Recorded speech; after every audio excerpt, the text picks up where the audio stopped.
Alright guys, we're back in the bait cave today and we're going to be making one of the simplest and arguably one of the best bass fishing colors there is.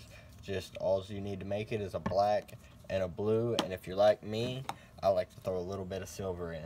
So what we're going to do, we're going to get that all mixed up in a cup and ready to go, and we'll show you what it looks like. Alright, and just a quick reminder, anytime your plastisol has been sitting, you want to go ahead and give it some good shakes. That way you can get it all mixed up and mixed together before you decide to pour it in your cup and heat it up. That's just a reminder for y'all if y'all haven't shot baits before. That's just a little tip and idea to help make sure that you get your baits every single time. Because if you don't and it's separate, they'll come out gooey. Or if you end up with too much of the stuff on the bottom, they just won't come out at all. So, alright guys, so we got our raw uncooked plastic right here. And we got our colorant. We got the black. Like I said, we're going to do a black and blue, one of the easiest colors to make in bait making, and it's arguably one of the best. So, we're going to go ahead and show y'all about how many drops we put and about how much flake we put. Right now, we're working with 2 cups because we're going to be making some for the online store that I have, claybaits.com, shameless plug, but we're going to be making some for ourselves because we got a fishing trip that we're going to be doing soon, and all that will be videoed, and we'll be throwing that up on the channel for you. So, be looking forward to that. But we're going to be making some of these. We're going to show you how many drops. So, with it being 2 cups, usually about a cup, I do 12 to 15, somewhere in there, but we're going to do about 20, 22, see kind of what that gets us. So, 1, 2, well, it came out as a stream. We're just going to guess at this point. That's about 20 drops. I've done this enough to generally have an idea. That's not too much. That should probably be about right. And we might need to add a drop or 2 more. But we're going to get this mixed up and show y'all what it looks like mixed up with just the color. Also, here's another little tip when you're bait making. If you don't know how much colorant to use, it's better to go ahead and heat up your plastic and get it cooked up and then begin to add your colorants, because it'll give you more of an idea of what that color is going to be. As you see, I added that black and it's making it a gray, but that because it was uncooked and it was still white. So it's this pastel paint gray right now. But once we cook it, you'll see it'll turn black. So what we're going to do now is we're going to go ahead and grab the flake and add that in. Alright, so we got the blue flake, which is the main thing we're going to do, but I like to throw silver in it. So what we'll do is we'll throw the blue in it, and we'll run a shot or 2 of that just to show y'all, and then we'll do what I like to do, which is throw the silver in it. So we're going to get this opened up. We're going to get our spoon cleaned off from the last time we was doing this. You don't want any unwanted stuff in there. So we're going to take a nice healthy 1/4 teaspoon and throw in there. We're just going to take just a little pinch more because it is 2 cups. And with black, any flake, if you get it a little bit dark, any flake that's in there kind of starts to become, doesn't pick up as much light. So you want to keep it as light as possible on the colorant, but you want it to be black, obviously. You want it to be black and blue, but keep it as light as you can so you don't have to use as much flake. Or if you don't want the flake to be seen and you just want it to be really dark and have a little bit of flake on the outside, you can do that too. It's all preference. That's what's awesome about bait making and being able to do stuff at home.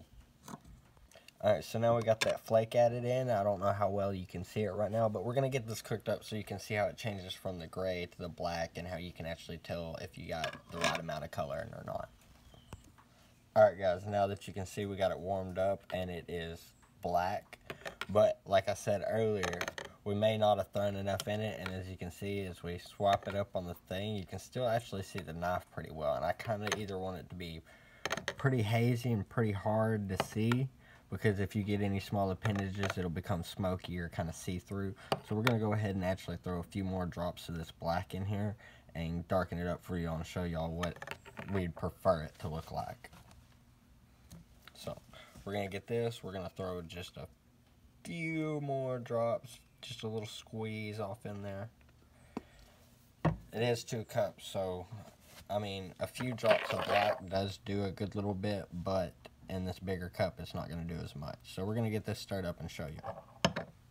Alright guys, we got it all mixed up, and I didn't want to do that because it creates a really loud sound when you stir it, and it's really not good for audio. But we got it about as darkened up as we want it. You can still see once it runs off and gets real thin, you can kind of see the knife still. But once you initially take it out, it's relatively dark and you can't see it. So that's kind of what we look for in our black and blue when we make it. But I also like to throw the silver in there. But this is just to show you that all you really need is a black colorant, a blue flake, some plastisol, and a mold, and you can make arguably one of the best fishing colors there is.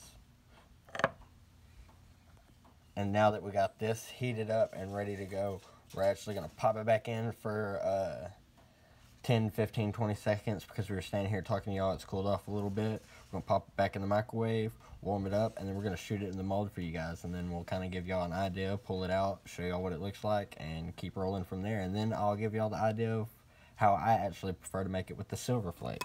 So, and it's a real small, fine silver flake, so it just kind of adds a little bit of extra flash in there to me. Alright, now that we got that heated up, we're going to suck it up into the injector now. We're going to inject it in the mold. You want to make sure you got a good seal, and you just want to push pressure with your hand, not too hard, not too soft. And you just want to hold it there for a second, let it get all into the tails and appendages. And you just pull it off, fill up the top, and you're good to go. And it still might be just a touch lighter than we like, but it's alright. That's the good thing about bait making. If you don't like it, you can throw it back in, remelt it, or you can just run with it and see how it rolls and fish with that, and then darken up your next batches. Alright, we're going to bust it open and show y'all arguably one of the best bass fishing colors there is.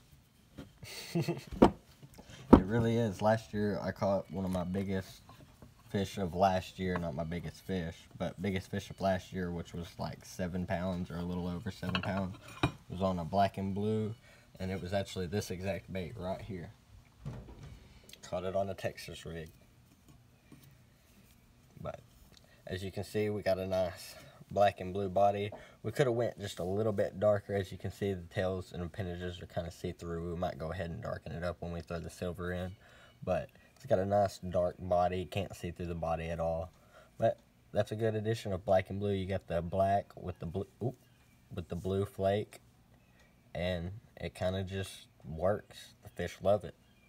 Alright guys, and for the next mold, we're going to be using the Phantom core shot mold, but without the cores, or without the rods. We're going to shoot these up in some black and blue, because these make great jig trailers, and honestly, they make great Texas rig and flipping baits and whatever else. They gotta make a pretty decent little grub, too. When you run out of swim baits or something, you can actually throw one of these on as a grub, and it works pretty well, I've found out. So, we're going to go ahead and shoot some of these up to give y'all an idea of what it looks like in these. And we're going to go ahead and throw the silver flake and throw a few more drops of black and darken it up. And we'll show y'all what these look like. Alright guys, so we got it heated back up, and I throw a few more drops of black in it, but we're going to go ahead and show y'all what it looks like when you throw a little bit of silver in it. That's how I like it. So, we're going to throw a little bit of silver in here. We're going to get a nice healthy scoop. Quarter teaspoon, tablespoon, whatever, teaspoon.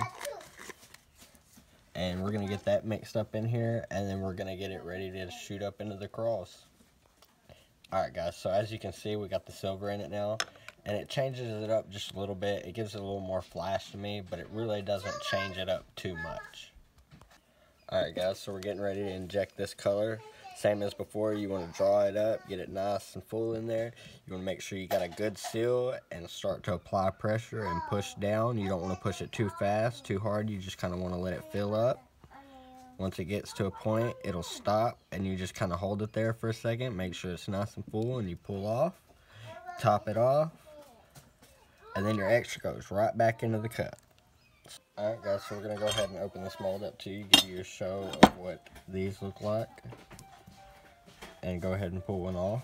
So as you can see, it's kind of the same as before, just in a crawl. It's got a nice blue flake to it.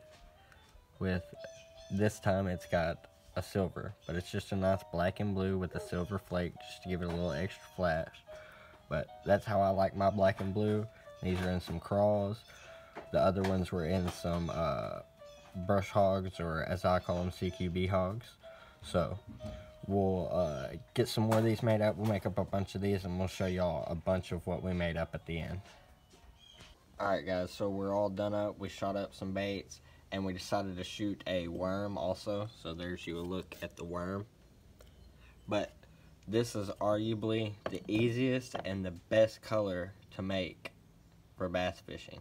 You only need one colorant, one glitter. I like to add a silver, but that's just me, and a mold, and you're good to go, and some plastic. And that's all you need, and you can make you some of the easiest, best bass fishing color that you can make, pretty much. And it was that simple. We made it right here for y'all, showed y'all how to do it. And we'll be back with y'all again for some fishing videos, because we're going to actually use some of these and maybe some other things that we've made. In a future video, we're going to go out and chase some big old fish. So we'll get back at y'all, and y'all have a good one.